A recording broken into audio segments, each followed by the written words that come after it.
So we've got a great plan. The next part is working on the budget. This is everybody's biggest fear because so many times we hear the horror stories of budgets that got doubled and whatnot. One way that we work on the budget is we make sure that the budget is creating the plan. So a lot of people are worried when they come to a contractor or a designer that they're giving them a budget and then they're going to design a project that costs that budget regardless of what size it is. To an extent, that's true. When you give us a budget, we're going to design a project that fits that budget. What we're not going to do is design a project that should be less and charge you the budget that you gave us. So designing to a budget is really an important part of the whole design process. We do that by budgeting at 3 different times in the design process. Our first step is we come out, and if you're doing this yourself, you can go through a very similar process. We come out and we do what we call a feasibility analysis.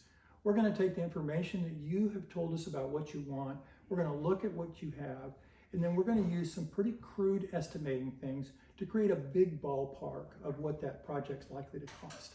Now we can begin the discussion of bringing the budget together with the priorities and making sure that those are going to align. And then we go into the concept phase. In the concept phase, we're basically creating the volume of the project. We know where things are going to be, we know the general flow, but we haven't designed the details yet. So we're going to take time now out and we're going to re-estimate that project with the information we have. We don't have the fine-tuned details, but we do have enough information so that we can take that big ballpark and bring it into a small ballpark. This allows us to continue that process of bringing the budget in alignment with the project. And then finally, we get to the final stage where there's a contract that has an absolute number on it that will not deviate without a written change order.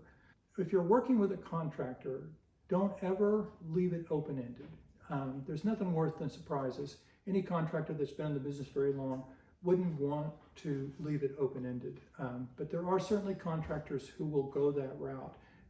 They're afraid of planning. They don't do a good job of planning.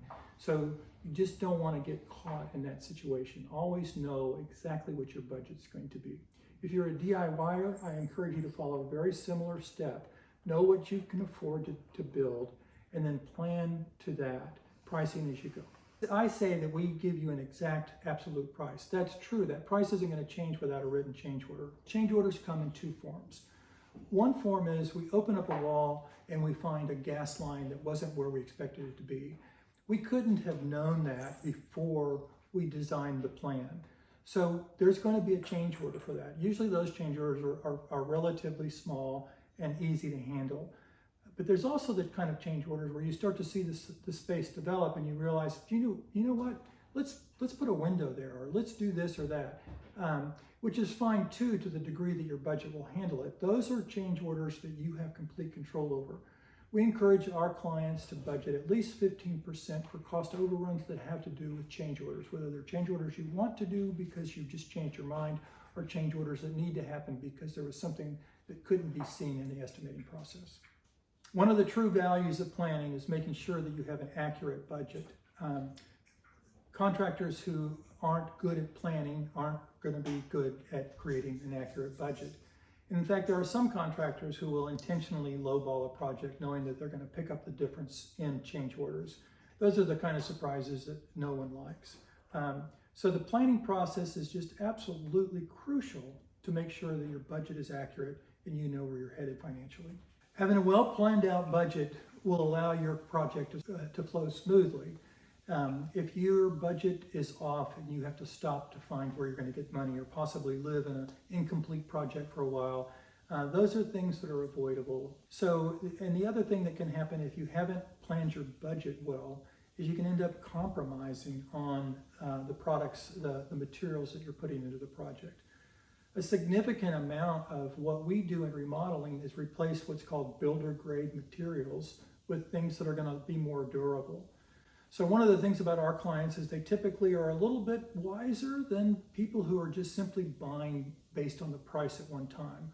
Our clients tend to understand that the value is returned and cost over time. That means using materials that include durability. But if you're caught with a budget overrun, you may have to cut corners and put in those materials that aren't quite as durable.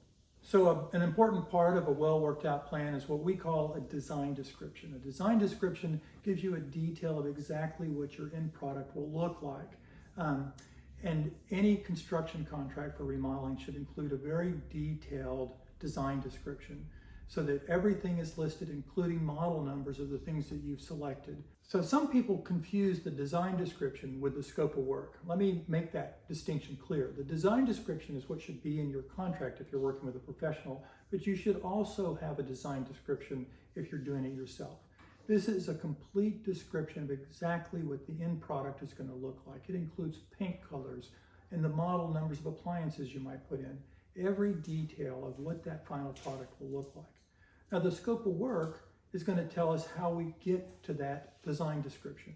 It'll include things like cleaning up and ordering the porta potty and all the things that go into creating a project that's well planned out. Recapping what goes into creating a budget for a remodeling project. First and foremost, you want to know exactly what your budget is, and you want to make sure that you've created a project that's going to hit that budget. Included in that budget should be at least 10 to 15% for contingencies that may come up, either because you've changed your mind or something is behind a wall that couldn't have been known ahead of time. So you've got your budget in place. You want to have professional guidance because this is a very complex process.